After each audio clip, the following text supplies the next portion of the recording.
So the next thing that happened on AEW Dynamite, and we get to the next segment of the night where we see, well, actually, before we talk about the big segment, we got to talk about a different segment that happened backstage.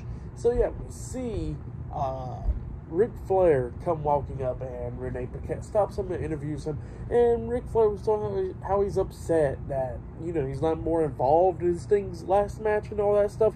He says that he's not upset with Sting, but he says he's going to be exploring other opportunities. And yeah, that's what happened there. And then all of a sudden he walks up and he knocks on the Young Bucks locker room door, and they allowed him in to go talk about some stuff. So yeah, that's what happened there.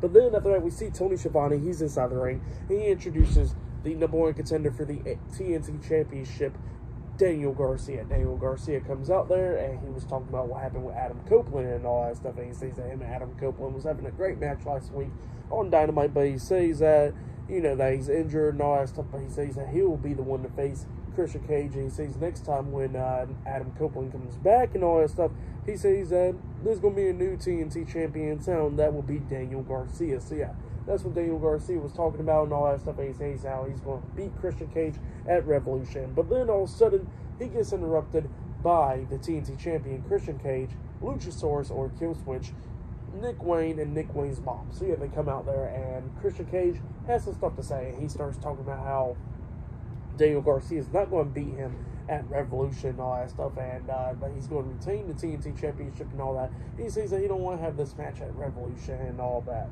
But then all of a sudden he starts talking about how he knows something that a lot of the fans don't know, and he says that Daniel Garcia got a very, very dark past, and he says that, you know, there's his mom, Jackie Garcia, and she lives, he actually straight up gives out the address and all that stuff in Buffalo, New York.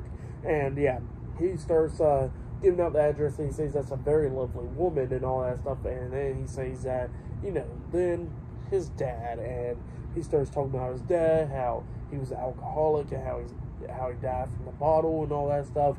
And, you know, he pretty much gave out the gravesite and all that. And yeah, he says that all he wants to do with Daniel Garcia is be a father to him. So yeah, that's what he said.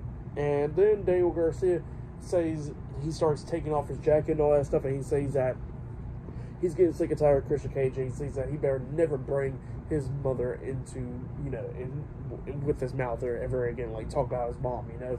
And he says that if he does that again, he's going to bury Christian Cage right next to his dead dad. So yeah, that's what Daniel Garcia said. And then Christian Cage looks at Nick Wayne, tells him to run down there and attack Garcia, and Nick Wayne does, and Garcia takes him down very quickly and locks on the sharpshooter onto him up until he tells Luchasaurus to go down. Luchasaurus gets on the ring apron, about to get into the ring, but then he gets hit in the back with a steel chair by Matt Menard, and Matt Menard hit him again in the back with a steel chair and got back in the ring with Daniel Garcia standing tall. So yeah, that's what happened there. A pretty good segment. I really liked it. But then after that, we see Renee Paquette interviewing Hangman Adam Page, Rob Van Dam, and Hook, and Adam Page was talking about how Hook wants his redemption and all that stuff. Also Samoa Joe, and he was talking about Rob Van Dam losing the hardcore match, and he says that if it wasn't for him losing the hardcore match, they wouldn't be in this situation and all that. So yeah, that's what Adam Page was saying there. He says that they're going to get Swerve and all of them tonight. So yeah, that's what happened there. But yeah, next will be the AEW Women's Champion Timeless Toni Storm in action up next on Dynamite. So yeah, I'll see you guys later. Until then.